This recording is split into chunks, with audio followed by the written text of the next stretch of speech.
네, 이제 유닛 2, 데이터 수집 파이프라인. 데이터 수집 파이프라인이라고 하면 어, 데이터를 수집하는 어떤 흐름? 네, 그 파이프가 관이잖아요. 그 관의 어떤 줄이 어떻게 연결되냐라는 거는 보통 뭐 우리가 물이라고 하면은 물이 어떻게 흘러가는지 그 파이프가 연결된 거에 따라서 그 흐름이 달라지잖아요.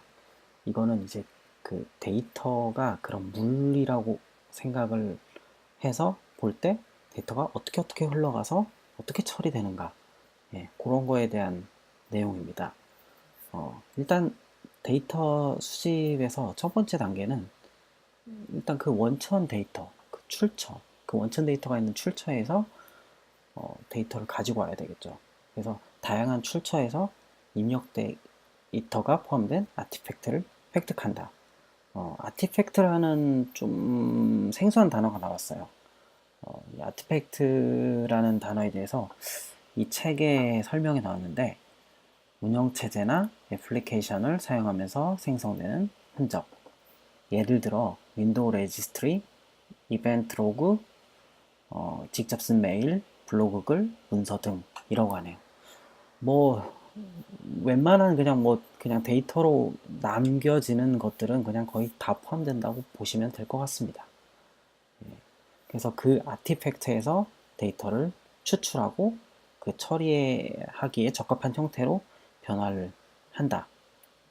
그래서 그림으로 보시면 여기 출처, 빨간색 부분에 출처라고 나와 죠 이 포인터라는 게 있네. 이 포인터를 좀 써볼까요? 예, 출처, 출처, 출처는 뭐 인터넷이 될 수도 있고 특정한 파일 아니면 뭐 데이터베이스가 될 수도 있습니다. 예, 이게 이제 출처가 되는 거고, 근데 이거를 바로 파이썬에서 처리를 할 수 없죠. 예, 그래서 이런 거를 중간 단계로서 뭐 어떤 일반적인 플레인 텍스트, 이거는 이제 정형화되지 않은 데이터죠. 플레인 텍스트. 그리고 CSV, 이제 컴마로 구분된 어떤 값, 그리고 HTML이나 XML, 보통 웹문서에서 많이 쓰는 포맷이죠. 그리고 JSON, 이거는 보통 요즘에 API, REST API에서 이제 리스판스 포맷으로 많이 사용되는 형태입니다. JSON. 뭐 그냥 뭐 꼭 API뿐만 아니고 어떤 데이터를 주고받기 위해서 많이 쓰는 데이터이기도 하고요. 그리고 이제 뭐 그냥 어떤 표 같은 테이블형이 있을 수도 있겠죠. 그런 식으로 이제 포맷을 만들 수가 있습니다.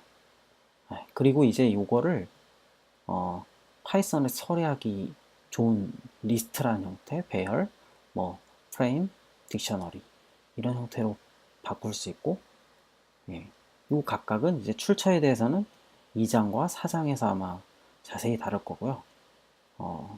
그리고 포맷에 대해서는 2장, 3장.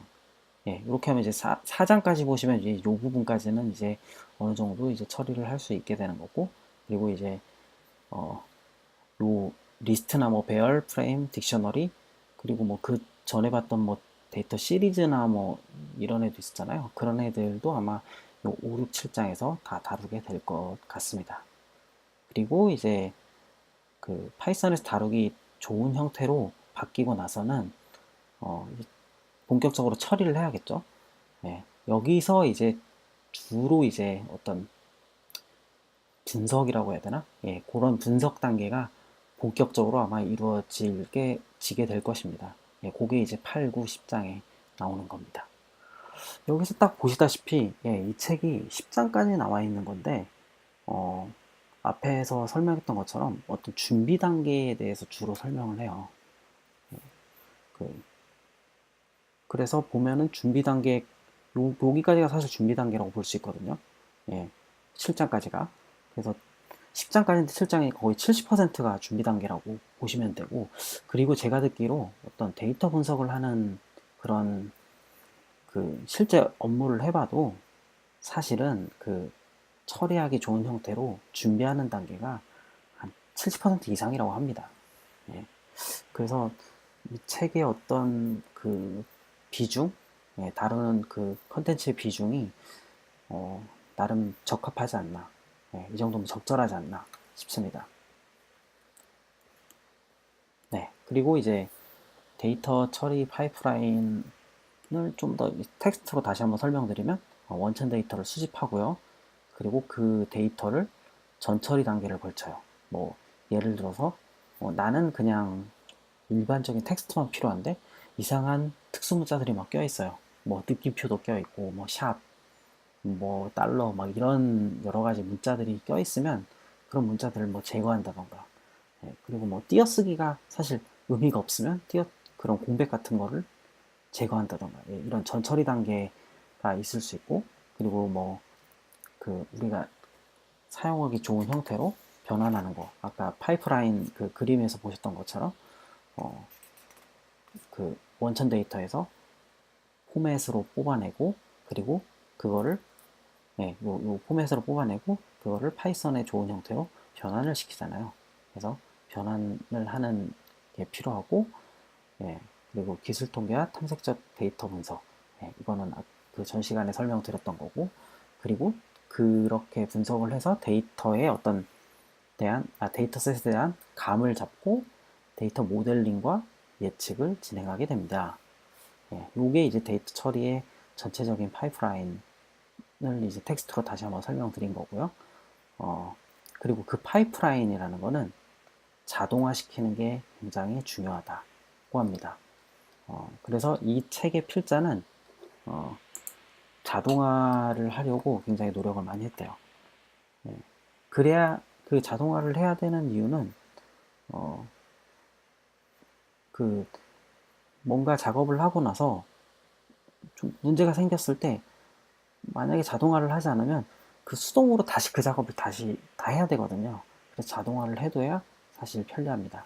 그래서 여기 보면은 모듈성, 재사용성, 복구 용이성을 위해 중간 결과를 피클이나 제이슨으로 저장한다 라고 되어 있어요. 예, 요것도 보면은 이런 분석, 수집하고 분석이라는 단계까지 사실 꽤 많은 시간이 걸리다 보니까 만약에 중간에 문제 생기면은 그 문제 생긴 부분을 어떻게 해결해서 처음부터 하는 게 아니고 중간부터 다시 할 수 있게 중간 결과를 저장을 한다는 뜻이고요. 예, 그리고 이런 자동화한 어떤 코드를 만들어 놓으면 분석을 원래 하는 사람뿐만 아니고 누구나 이제 그 분석한 분이 만들어 자동화 시켜놓은 그런 어떤 프로그램을 가지고 원천 데이터에서 뽑아서 뭐 적당하게 뭐 그 최종 결과물을 다시 얻어낼 수 있고 또 다른 연구자가 요 처음에 만든 사람의 모델을 뭐 검증해 본다던가 문제가 있으면은 해결하고 이런 것들이 가능합니다. 네, 그렇게 이제 데이터 수집 파이프라인에 대해서 좀 전반적으로 약간 수박 겉핥기식으로 한번 살펴봤고요. 그리고 이제 저렇게 해서 수집하고 뭐 처리하고 이걸 다 하고 나면 보고서까지 써야죠. 예.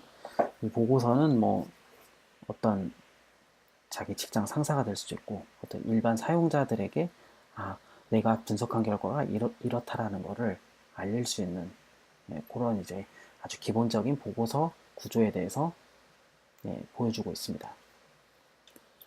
일단은 뭐 지금 여기서 약간 눈에 띄게 이렇게 표시를 해놨는데요.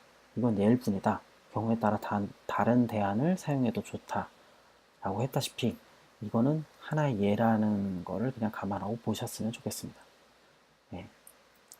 처음에는 이 프로젝트가 뭐 하는 건지 요약된 내용을 간단하게 쓰고 서론으로 뭐 어떻게 해서 뭐 이런 분석을 하게 됐다라는 걸 보통 쓰겠죠.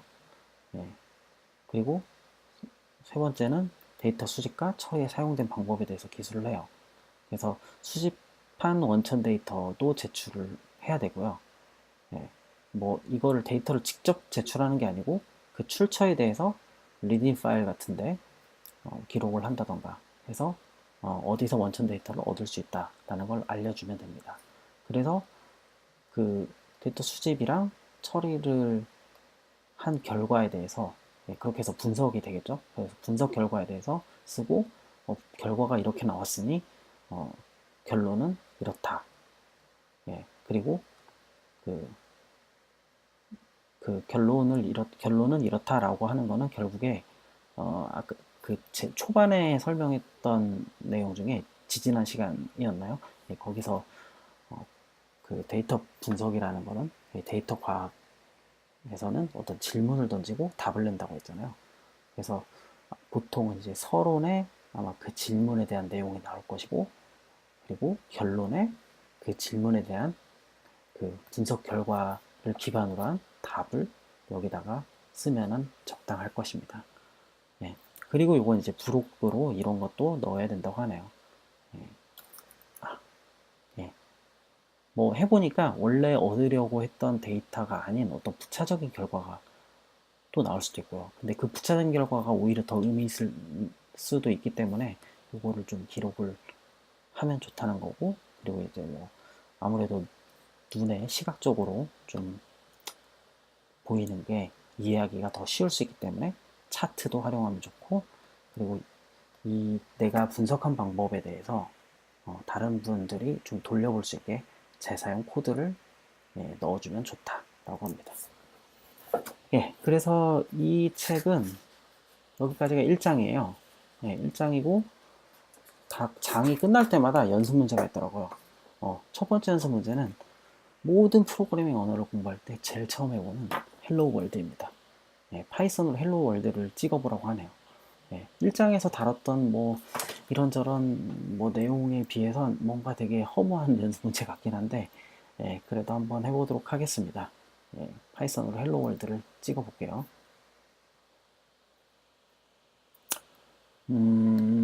일단은 터미널 창을 켜볼까요? 잠깐만요.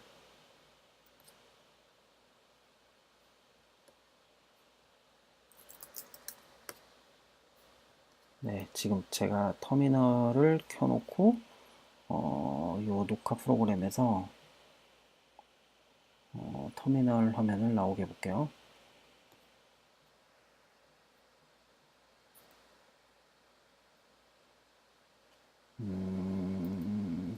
제가 아직 이 프로그램이 별로 익숙하지가 않아서 약간 시간이 걸리고 있습니다. 나왔나요? 예, 터미널 창이 나왔죠. 여기서 파이썬을 실행해 볼게요. 예, 실행해 봤는데 지금 파이썬 제가 2.7이네요. 근데 요즘에는 그냥 닥치고 파이썬 3를 써라 라는 얘기들을 많이 들어서 3로 해보도록 하겠습니다.